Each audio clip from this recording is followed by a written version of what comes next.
guys, good afternoon. Hi guys, naalang ko yung gamay nga i-share sa inyo ha guys kung kamo pod nakarilit pod mo ani. Kanang mag-video bitaw ka sa imong sarili guys. Parehas ako mag-video ko sa akong sarili. Unya kanang halimbawa magsayaw-sayaw ka.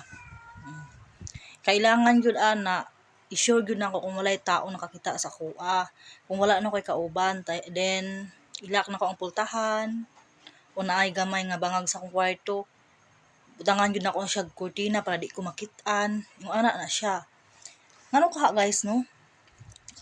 Bisan sa kamera lang ta makig-istorya watay kauban, walay tao nagtan-aw sa tuwa pero di man nato maiwasan nga maulaw gud ka. Ang anak gud samot na di ka sanay.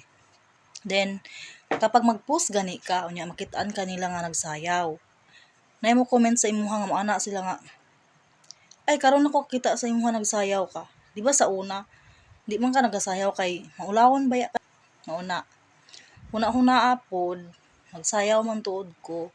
Pero ako ra isa sa kwarto lang ko ana, walay nakakita sa kuha. Yung ana na siya.